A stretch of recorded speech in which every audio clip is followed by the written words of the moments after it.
What's up, everyone? Welcome to Power Play with CJ. I want to focus in on what junior hockey and what the hockey community in general should do in the wake of Terry Trafford's death. And the first thing is, Bell Canada does an amazing job every year with Bell Let's Talk. They raise awareness, a lot of money.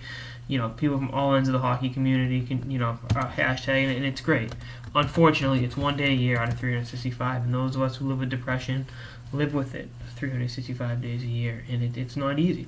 And it's not from being overly emotional or being weak. It's from a chemical imbalance in your brain.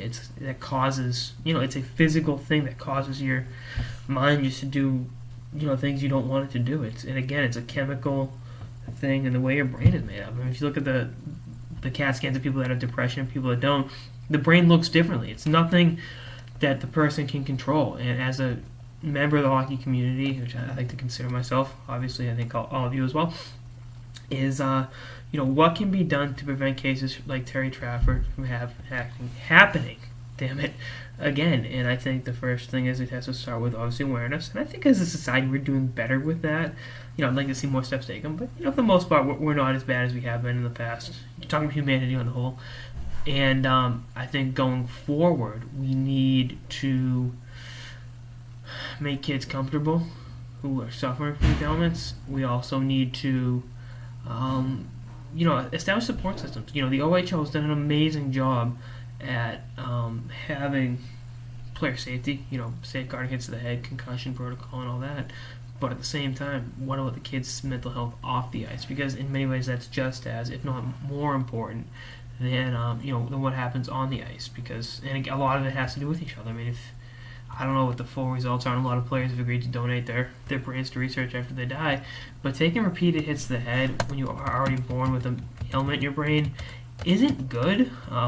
It can make situations worse. I'm assuming I'm not a brain surgeon, but that can happen. And I think the OHL, the CHL, and again hockey on the whole need to take a look at themselves and say, what can we do to make sure kids are safe off the ice in terms of how their brains function, and are there going to be support systems available from now on? I hope there are. And a lot of it is again dealing with the mental side of it. It's not even the mental side of it. It's looking at it not as, oh well, let's make them happy, because that's not how it works. It's a medical ailment that has to be addressed, and I think hockey will do that. But unfortunately, it took the death of Terry Trafford to be a real wake-up call for people in all ends of the hockey community, and it's depressing. And maybe through this we can come together and say, what can we do to make the world so